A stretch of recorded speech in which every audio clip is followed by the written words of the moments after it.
Del Señor, vamos a ir a la palabra de Dios y hoy voy a empezar usando una frase hecha que es muy conocida en el ámbito del campo evangélico, ¿verdad? Como es una vida con propósito. Esto es una frase muy hecha, muy conocida, muy repetida y todos sabemos que tiene que ver con un libro, o en este caso libro de literatura, ¿vale? Que tiene que ver con Nick Warren. Nick Warren es un hombre, es pastor, tiene una de las iglesias más grandes en Norteamérica y él escribe esto, de que la vida del creyente es una vida con propósito. Y es cierto, yo meditaba en esto, una vida con propósito.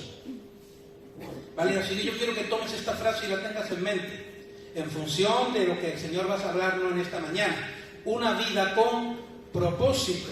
Todos sabemos que nosotros fuimos escogidos por Dios desde la fundación del mundo. Dice incluso también la palabra de Dios que Él había visto ya nuestro embrión en el vientre de nuestra madre. Él nos conoce de la eternidad y nos había escogido para un propósito. Y nuestra vida tiene que girar en relación al propósito. Voy a parar, mientras que nuestro hermano se la lleva. Podemos dejar de atender aquí para atender interferencias, son interferencias acústicas. Pero bueno, vamos.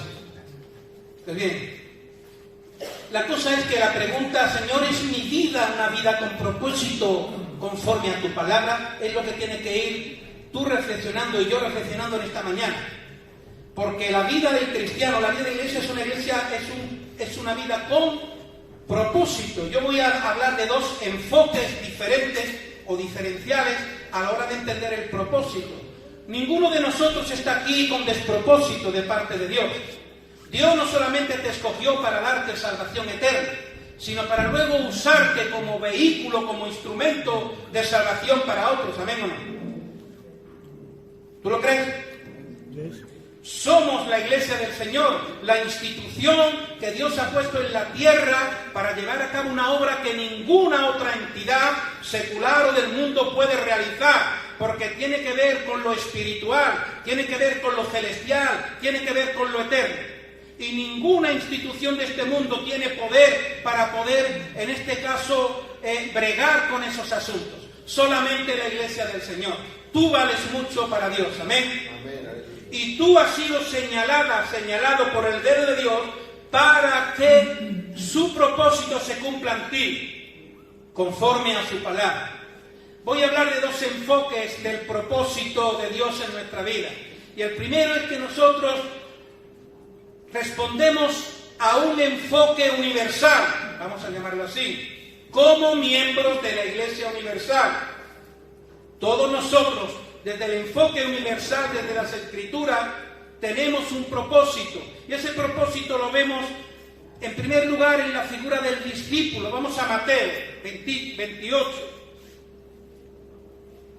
El primer enfoque para yo encuadrar, Señor, ¿es mi vida una vida con propósito o es una vida sin propósitos o peor aún, una vida a mi propósito? Porque pueden haber vidas a su propósito, perdiendo el norte de lo que es realmente la vida con propósito que Dios propone en las Escrituras. Porque no es ni lo que tú ni lo que yo, sino lo que la palabra de Dios anuncia. Y eso es así. Nosotros no estamos aquí en la tierra, ni nosotros tampoco como iglesia para jugar a iglesia, sino para llevar a cabo una misión. Voy a citar dos cosas, porque la vida de Cristo era una vida con propósito, ¿sí o no? Él vino con un propósito muy concreto y lo cumplió.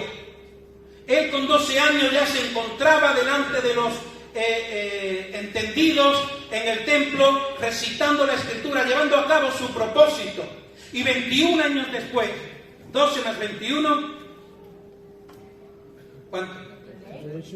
21 años después, muriendo en la cruz, dijo: Padre, consumado es. Él vino con un propósito. Y Él dijo dos cosas importantes que tú y yo tenemos que tener. Él dijo en Lucas 2:49, si no, tu vida podrá estar haciendo muchas cosas, pero no una vida con propósito según Dios. Él dijo en el capítulo 2, versículo 49 del Evangelio de Lucas: ¿por qué me buscáis? ¿Qué más? en los negocios de mi Padre me es necesario estar. Amén. Quédate con que tú y yo debemos de estar en los negocios del Padre desde un enfoque universal, como discípulos. En Mateo 28:20 va a decir, ¿qué dice? 18:19, perdón. Y predicar y hacer discípulos. ¿Y hacer qué? Discípulos. Él está hablando ahí a los discípulos. Todavía los discípulos no habían cogido la categoría de apóstoles. Era discípulo, por lo tanto, eso que dice, lo dice a los discípulos. Y eso que está diciendo a los discípulos, no solamente para los discípulos de los evangelios cuando anduvo con él en la tierra, sino para los discípulos de todos los tiempos. Amén o no. Tú y yo debemos de estar en los negocios del Padre, desde una perspectiva universal. Si no, tú podrás, o yo, podríamos estar haciendo muchas cosas, pero si no estamos en los negocios del Padre, no es una vida con propósito, según Dios, lo que estamos viviendo. Puede ser una vida sin propósito, o peor, como he dicho antes, una vida a mi propósito. Y eso no es así. Nosotros no estamos aquí para otra cosa que no sea trabajar, porque hasta ahora mi Padre trabaja. Ese es el otro texto, Juan 5:17, quédate con esto. Si mi vida hoy en día no es estar en los negocios, es estando en los negocios de mi Padre, y si no es trabajando por el reino y en el reino de Dios, como hace mi Padre y como hizo Jesucristo y declaró, mi vida no responde a una vida con propósito. Y la Iglesia, que desde esa perspectiva de un enfoque universalista no anda en las labores del reino, no estamos andando conforme al propósito que Dios tiene para nuestra vida. Amén.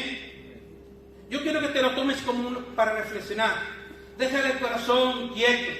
No deje que entre nada, mucho menos el enemigo, sembrando cosas y pensamientos que no. Yo no vengo a amonestar, y si amonesto es en el amor de Dios. Yo vengo a que entremos en una reflexión de vida. En una reflexión de vida. Nuestra vida es trabajar porque nuestro Padre trabaja y estar en los negocios de nuestro Padre. Cuando hablamos de este enfoque universal como discípulo, estamos hablando de nuestra vida misionera. Porque somos misioneros. ¿Tú lo crees? Amén. El misionero es alguien que tiene una comisión, alguien que tiene un encargo. Y nosotros tenemos una comisión. Es el gran mandato, la gran ordenanza del Nuevo Testamento. Si el gran mandamiento para el judío era esencial en el Antiguo Testamento, Deuteronomio capítulo 6, versículo 4, amarás a Dios. Nosotros tenemos la gran encomienda, la gran comisión. Yo debo de mirar, evaluar mi vida con propósito a la luz de la gran comisión. Estoy yo comisionando ante el mandato que me da las Escrituras. Todo lo demás es bueno y bonito, pero yo tengo que estar en ese espíritu que estaba Jesús. Jesús vino a anunciar el reino de Dios. Tú como misionero, yo como misionero, estamos obrando en nuestro diario vivir. Estamos intentando predicarle el Evangelio a las personas en el contexto donde nos movamos, donde sea, en el ámbito familiar, en el ámbito laboral, en el ámbito vecinal. ¿Es nuestra vida una vida con propósito o una vida ociosa? Dios no nos dio vida eterna simplemente, o vida simplemente para salvarnos de la condenación eterna, sino también para que fuésemos útiles en sus planes y en sus propósitos. Y nosotros tenemos que tener esto. Cristo tuvo clara su vida misionera. Él tuvo claro su misión, ya lo he dicho antes, ¿verdad? La pregunta es si yo tengo clara mi misión. Si estoy, lo he titulado, un correcto propósito de vida. Si estoy en un correcto propósito de vida, según Dios, según las Escrituras. Porque recuerda que Dios te ha escogido para que hagas algo igual que yo. No, Dios no nos ha escogido a nadie para que esperemos al Señor sentado en una silla. No, sino para que participemos en las labores del reino. Es el enfoque universal, las labores del reino.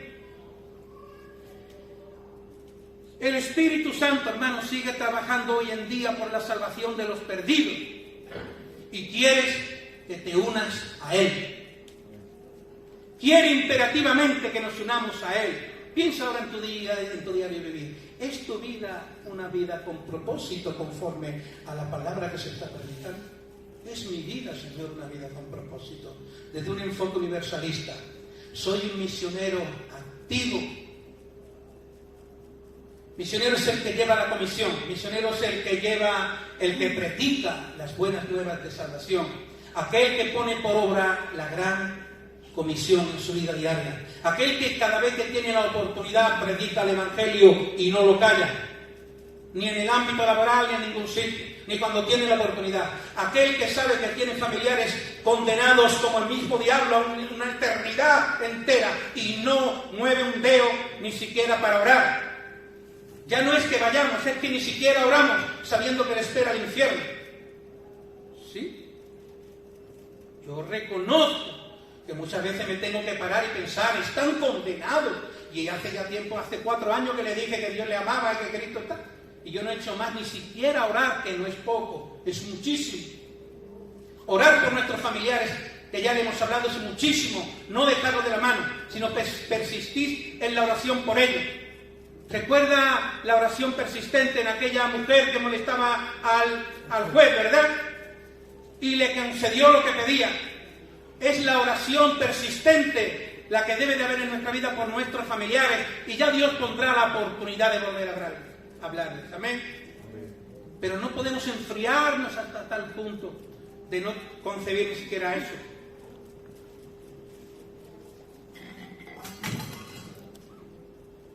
Nosotros como discípulos, estoy hablando como discípulos, recuerda que la Gran Comisión habla al discípulo.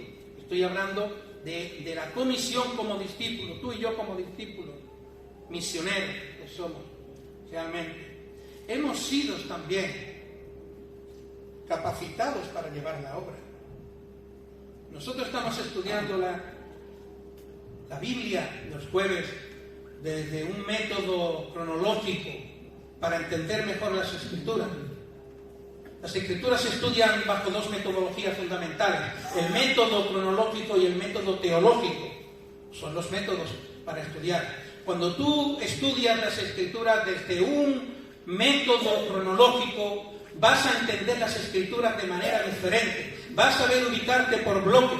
Vas a saber cuál es el espíritu y el contexto de ese momento, nada más que vaya un libro. Estamos en el tiempo de los jueces y yo estoy seguro, al menos yo estoy entendiendo ese tiempo de manera diferencial, como no lo entendía antes. Ahora voy al libro de los jueces y voy con otra óptica, con otra visión más amplia, más profunda, para entender lo que ahí se dice.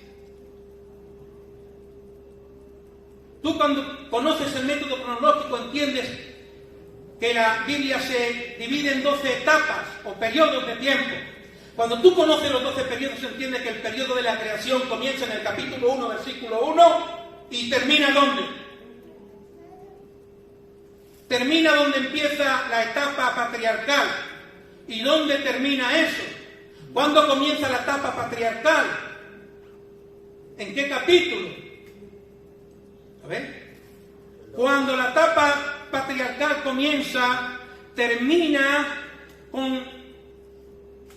dándole espacio a la etapa del Éxodo. ¿Cuándo termina la etapa del patriarcal? Bueno, pues usted sabe que cuando termina, por ejemplo, ¿no? Pues yo me ubico y sé que son 11 capítulos la etapa que habla de la etapa de la creación. Y sé que sus personajes fundamentales o más de eso, pues son Adán y Eva, es Noé y demás. Sé que son los personajes principales de este tiempo. Y sé que cuando empieza a hablar del patriarca Abraham, capítulo 12, ha empezado la etapa de los patriarcas. Así que en el último versículo del capítulo 11 termina la etapa de la creación, evidentemente. Y tú vas enfocando la Biblia por etapas. Nosotros estamos en la etapa de los jueces, pero dimos la etapa de la conquista, la etapa de los jueces. Ahora vendrá la etapa del Reino Unido, luego la etapa del Reino Dividido, luego la etapa de la cautividad, luego la etapa de los evangelios, luego la etapa de la iglesia primitiva, luego la etapa de las cartas apostólicas. Pero cuando tú tienes este conocimiento de la palabra de Dios, y somos llamados a crecer ¿en qué? En conocimiento de la palabra de Dios. Bueno, pues esto que yo estoy diciendo es muy importante. Cuando tú tienes este conocimiento de estas cosas, enfoca diferente. Por lo tanto, es muy importante, hermano, que como discípulos sepamos que nosotros hemos sido escogidos por Dios, pero también investidos con el poder del Espíritu Santo. ¿Amén? Para llevar a cabo la obra que Dios nos ha encomendado. Es lo que hacían los jueces en el tiempo que estamos viendo. Los jueces eran hombres con muchos defectos morales, pero también eran valientes. Y lo que Dios necesitaba para esa época eran hombres valientes. Por eso la obra de los jueces no tiene que ser juzgada a la luz de la revelación más avanzada del Nuevo Testamento. Qué bonito, ¿verdad? Pero no podemos juzgar la obra que hacían, porque vivían en un tiempo oscuro, en un tiempo confuso y violento, donde la supervivencia era lo que primaba. Y su obra es cruel. Ahó, que es el segundo juez que vamos a ver el jueves, tenía el apodo, no me gusta, el asesino de Dios. Como si Dios hubiese contratado a un mercenario para hacer este tipo de cosas. Pero eran unos tiempos difíciles de entender. Pero digo yo esto porque nosotros, si algo diferenciaba a ellos, es que fueron escogidos e investidos del poder del Espíritu Santo, como tú y como yo, para llevar a cabo la obra que Dios nos ha encomendado. Así que cuando tú vas a hacer misión, cuando tú vas a predicar, cuando tú te atreves a hablarle al compañero de trabajo, cuando tú te atreves a hablarle a tu nuera, a tu yerno, a tu primo y a tu tío y a tu sobrino, tú no estás solo. El Señor está contigo y va a respaldarte poniendo palabras para hablarle. Amén. Todo esto es una realidad. Así que somos misioneros. La reflexión de este primer enfoque universal es si yo como misionero, es si yo como discípulo respondo a una vida con propósito según tu palabra o no.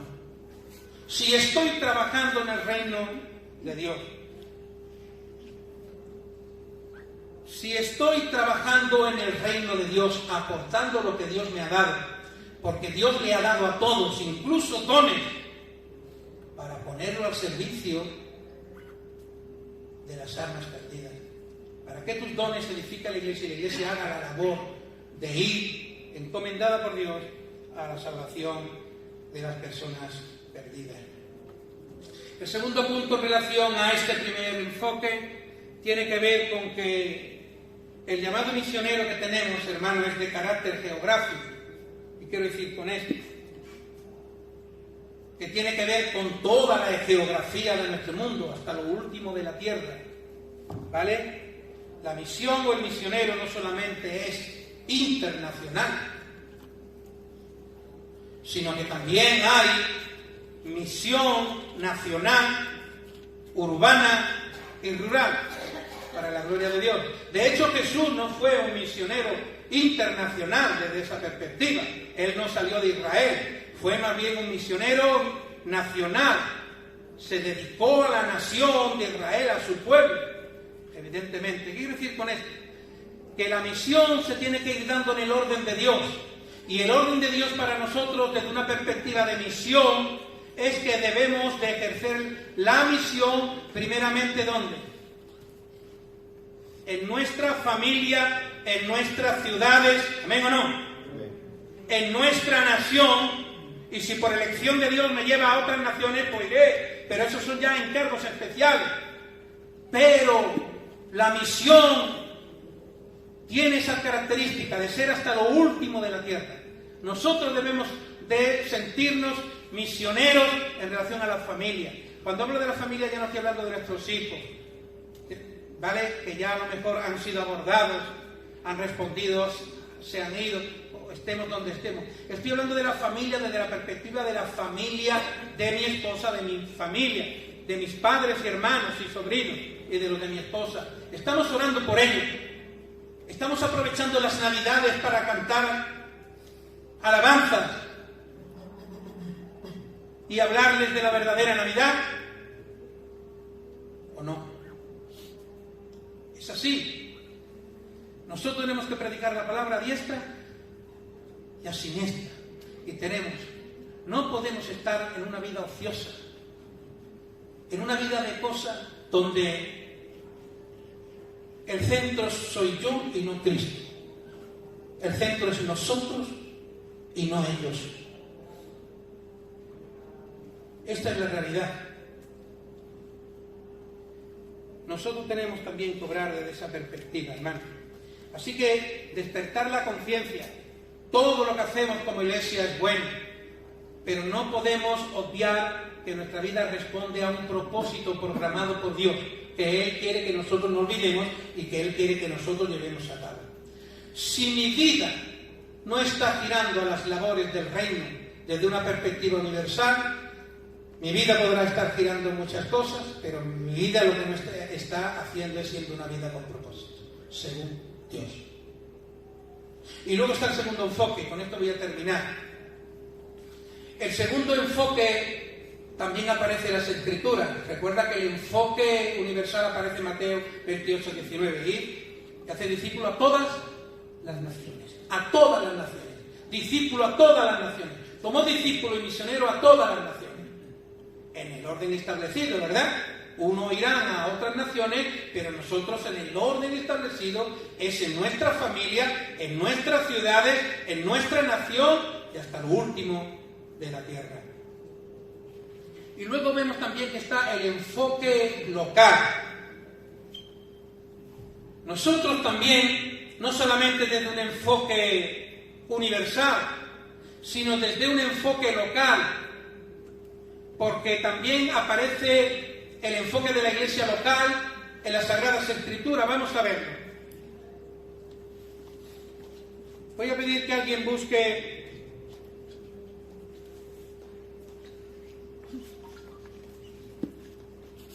Hechos 11:26, otro que busque Romanos 16:5 y otro que busque Colosenses 1:2, para que veamos que el enfoque local también es bíblico y aparece en las Escrituras.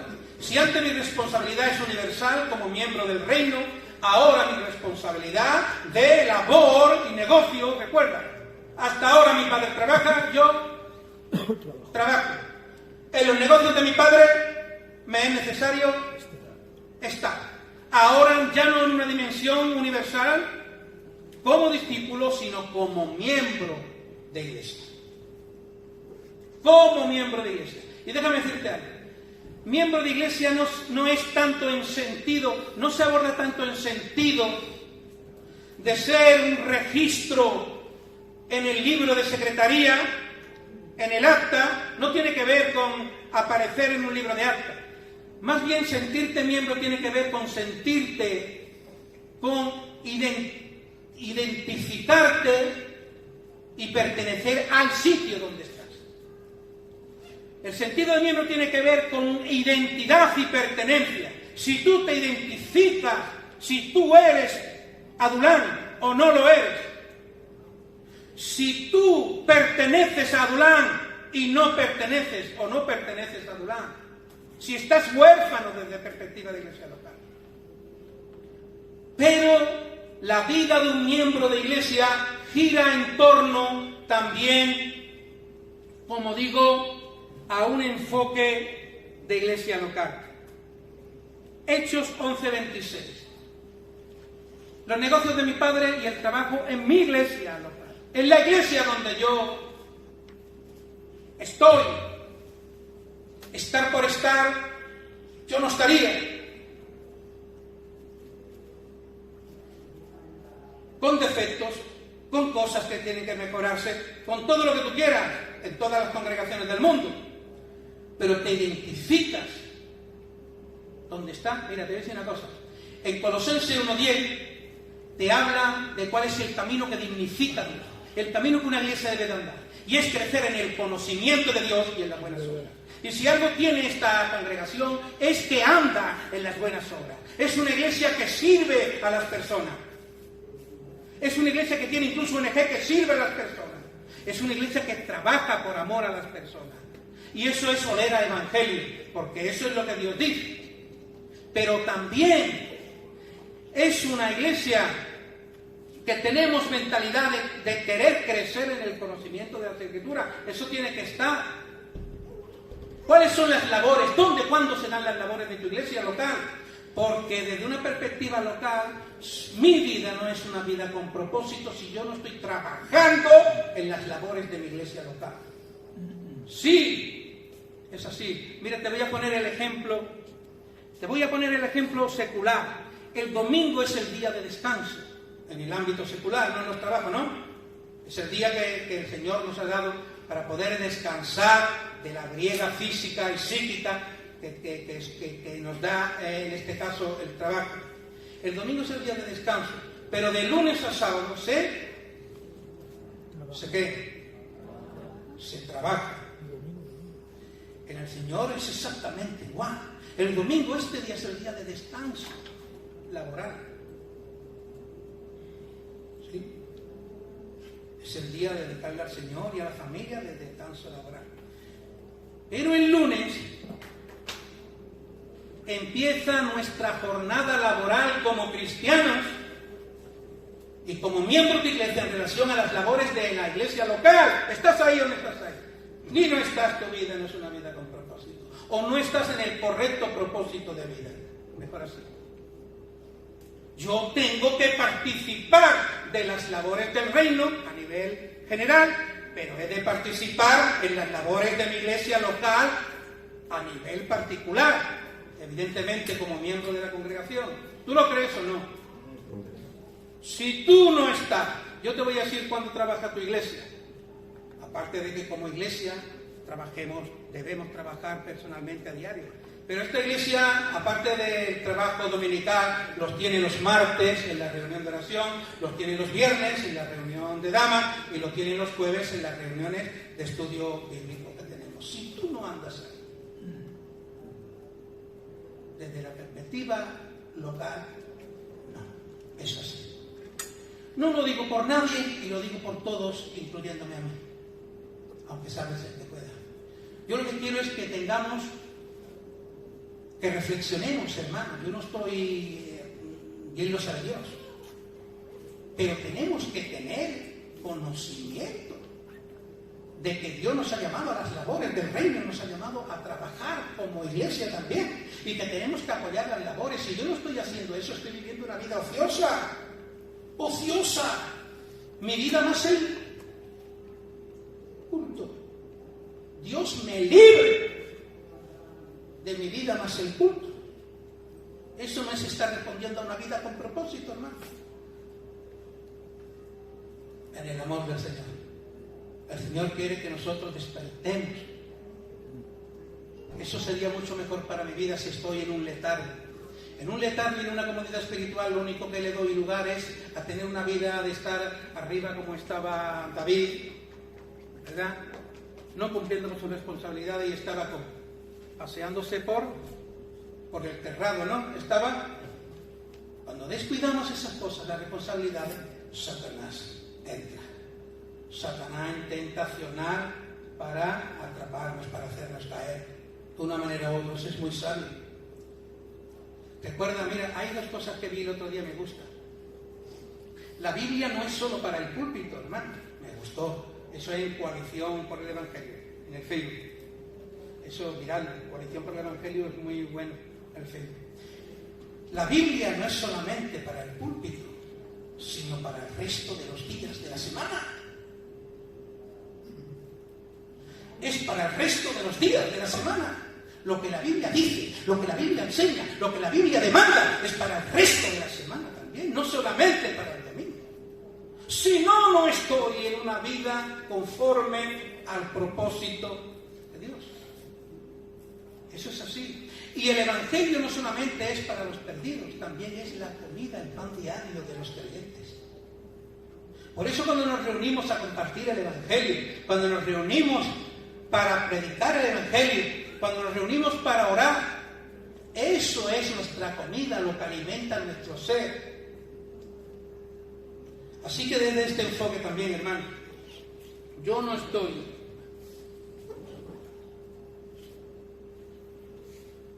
teniendo una correcta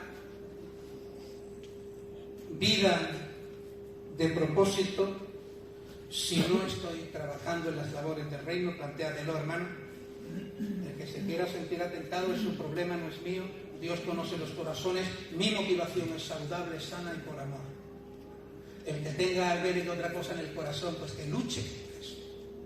No viene de Dios, lucha contra eso en el nombre de Jesús. Mi motivación no es decirte a ti absolutamente nada, no simplemente anunciar las Escrituras para edificación de nuestra vida. Tal vez Dios quiere que despertemos a una vida de ocio, a una vida de actividad en el reino de Dios.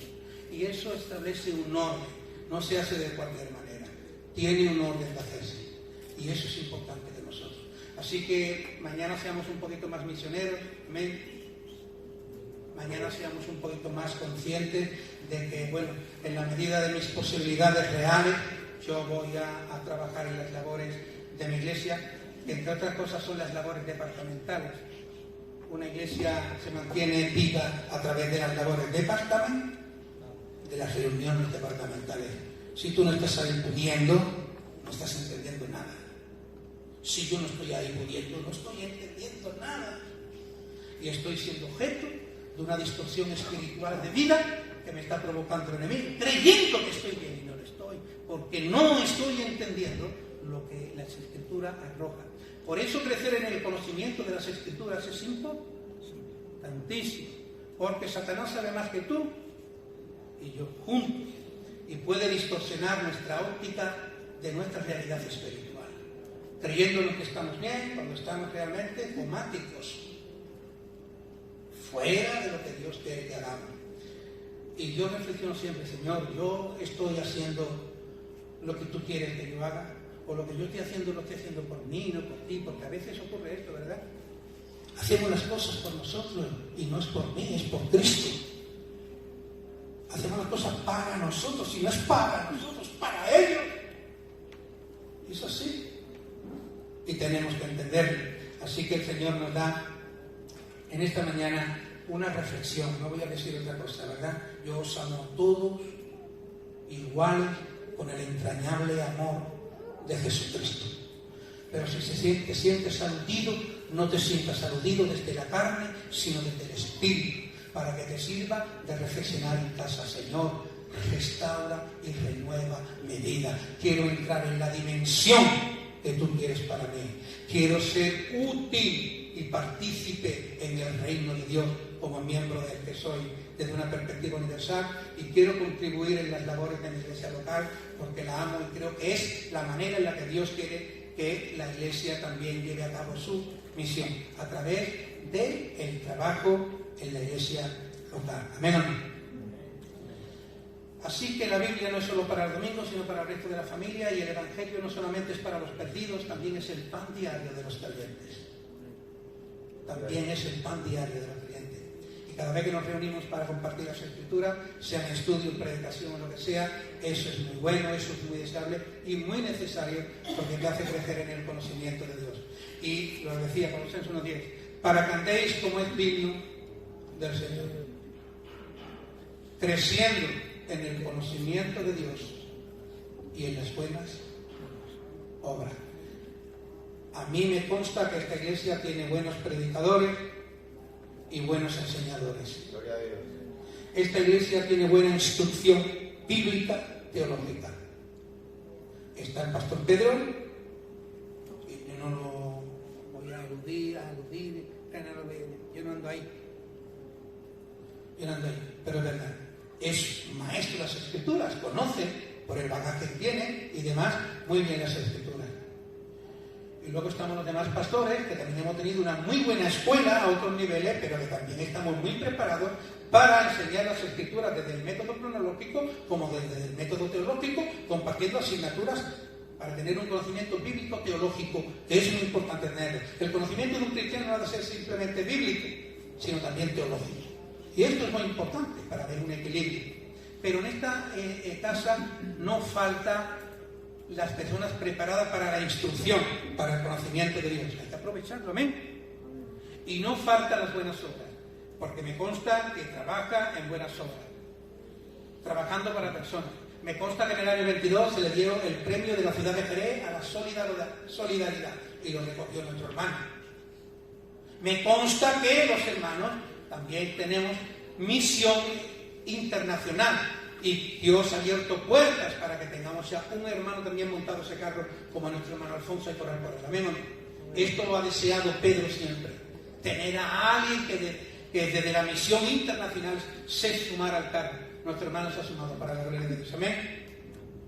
Los demás también somos misioneros a nivel nacional, a nivel urbano en la ciudad y a donde le manda el Señor, amén. Pero esta iglesia tiene esos dos componentes. Que necesite perfeccionar, pues sí, como todas. Dime una que sea perfecta, no la haga. Todas las iglesias, como las personas, tenemos defectos y virtudes. Las virtudes de esta iglesia son muy evangélicas, porque son las buenas obras, y porque está capacitada, y porque la palabra que se predica es saludable. No es una palabra espúrea. Podamos tener más conocimiento, menos conocimiento predicativo, eso es otra cosa, o más capacidad predicativa. Pero la doctrina que hay aquí no es una doctrina para que tú estés las orejas puestas de que a ver si me están metiendo gato por liebre. No, es doctrina sana la que se establece en este lugar, para la gloria de Dios.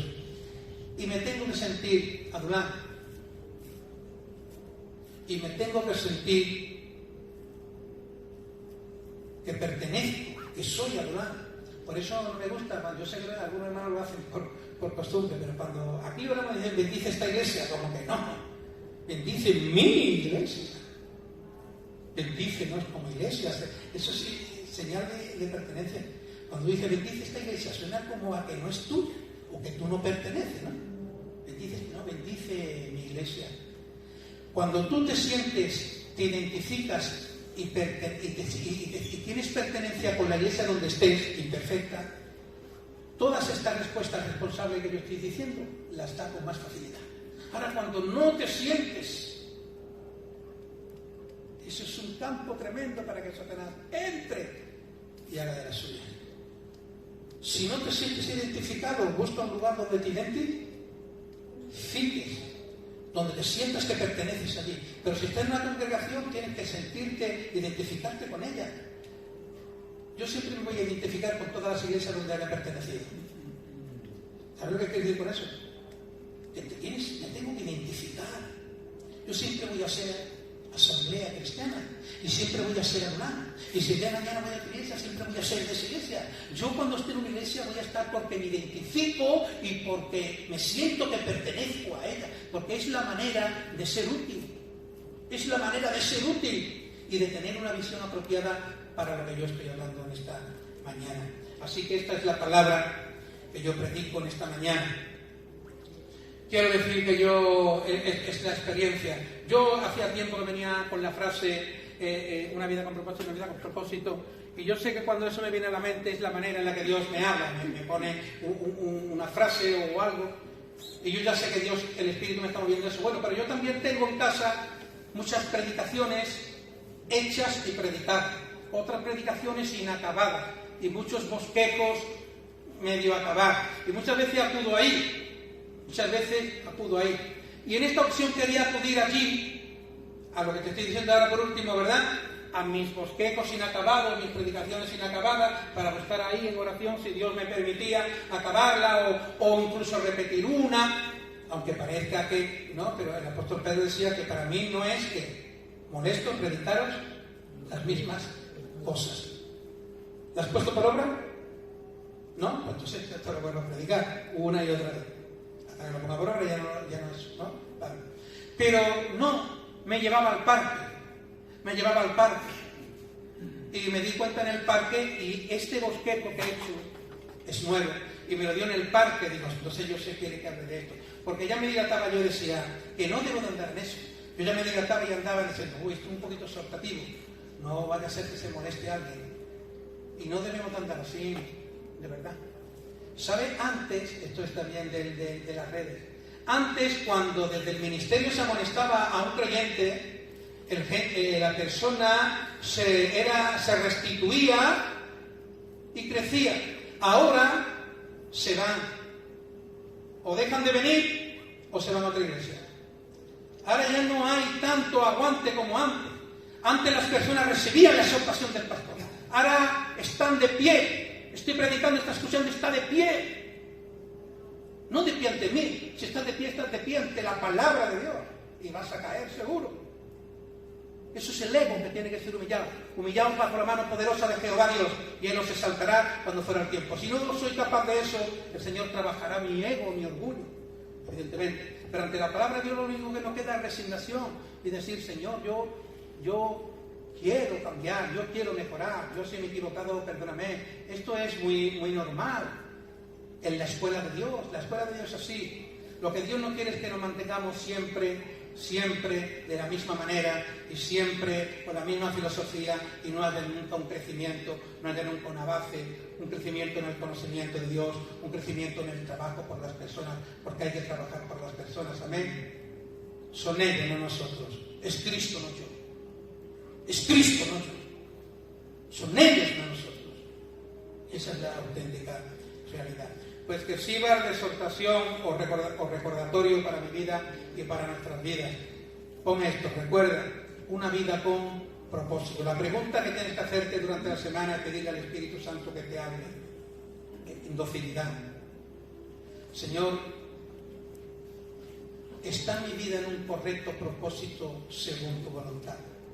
Si no es así, muéstrame y dime dónde. Pregunto por las sendas antiguas. Abraham volvió por sus sendas antiguas, por sus sendas al altar, a restaurar el altar. No importa, no podemos caer, yo caigo muchas veces. Podemos equivocarnos, no importa. Podemos volver por las sendas antiguas y restaurar los altares personales que puedan estar destruidos, para que podamos gozar de la vida abundante que Dios quiere, para una calidad de vida, de llenura del Espíritu Santo, donde yo esté mortificando diariamente el pecado en mi vida y yo mismo esté llevando mi ego a la cruz diariamente, para que no sea yo, sino ellos, para que sea Cristo y no yo. Amén. Para la gloria del Señor. Pero nos vamos a poner de pie y vamos a orar y vamos a dar por concluido y pasaremos la ofrenda del Señor.